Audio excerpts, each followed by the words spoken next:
درود خدمت همراهان عزیز کانال. امروز با هم میریم به تکه‌ای از بهشت در دل کویر کرمان. با ما همراه باشید.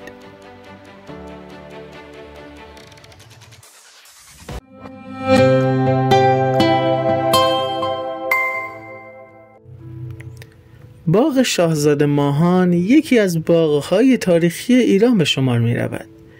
این باغ نخست به دستور محمد حسن خان سردار ایروانی حاکم وقت کرمان ساخته شد و بنای درون آن بعدها توسط عبدالحمید میرزا ناصرالدوله حاکم کرمان طی 11 سال حکمرانی وی از سال 1298 تا 1309 هجری قمری ساخته شد. با این همه با مرگ وی ساخت بنای آن نیمه ساخته رها شد. گفته می شود وقتی خبر مرگ ناگهانی حاکم را به ماهان میبرند، بنایی که مشغول تکمیل سردر ساختمان بود طغار گجی را که در دست داشته محکم به دیوار کوبیده و کار را رها کرده و فرار نموده است. به همین علت جاهای خالی کاشی‌ها را بر سردر ورودی میتوان دید. تاریخ بنای باغ 1276 خورشیدی است.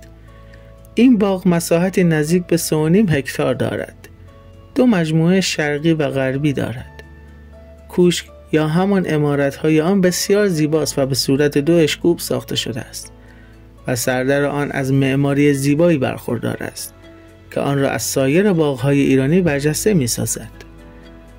در باغ فواره‌های آبفشان‌هایی نیز وجود دارد که در درازنای باغ قرار دارد و از زیباترین فواره‌های باغ‌های ایرانی هستند. فواره‌های باغ شاهزاده بر پایه نیروی اختلاف ارتفاع کارکرد دارند.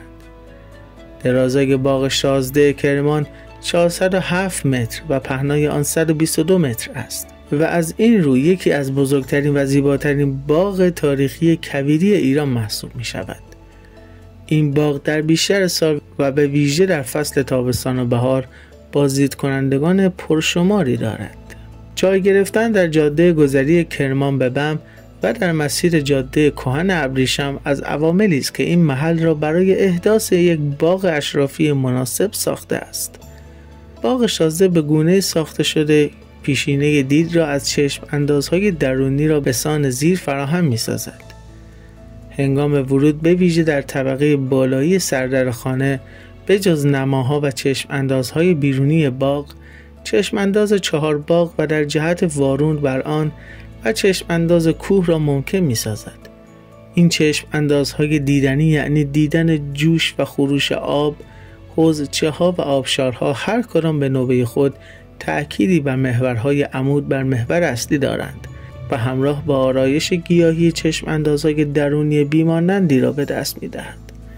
در این باغ درختان میوه گوناگونی به چشم می‌خورند و در جلوی عمارت هم حوضها و فواره‌ها آبنمای زیبایی را تشکیل دادند. آب باغ از رودخانه کوچک تیگرانگ فراهم می‌شود. این باغ از نمونه باغ تخت‌های ایرانی است و در زمین مستطیلی شکل به مساحت 5.5 هکتار بنا شده و دارای سردر ورودی بسیار زیبایی است. بناهای باغ عبارتند از کوشک اصلی یعنی سکونتگاه دائمی یا فصلی مالک که در انتهای سربالایی باغ قرار دارد. سردر خانه در ورودی باغ به صورت بنای خطی جبهه ورودی باغ را اشغال کرده و در 2 طبقه بنا گردیده است. طبقه بالای این سردر دارای اتاق‌هایی است که برای زندگی و پذیرایی پیش بینی شده‌اند. سایر بناهای خدماتی باغ از حصار اصلی استفاده نموده و به صورت دیواری مرکب بناهای مختلف خدماتی را در نقاط مناسب در خود جای داده است. این باغ علاوه بر سردر شامل عمارت شاهنشین و حمام نیز می باشد.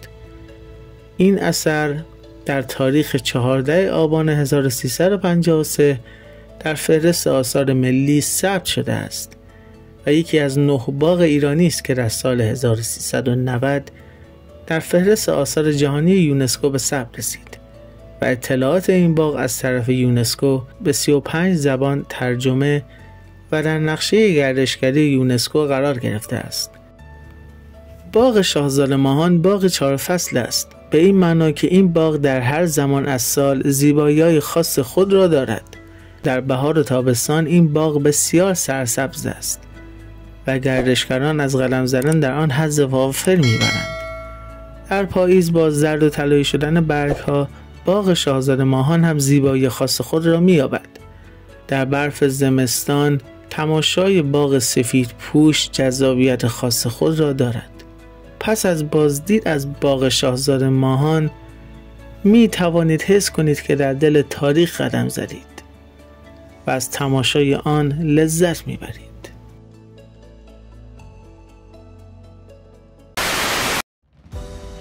خیلی ممنون که تا آخر ویدیو همراه ما بودید.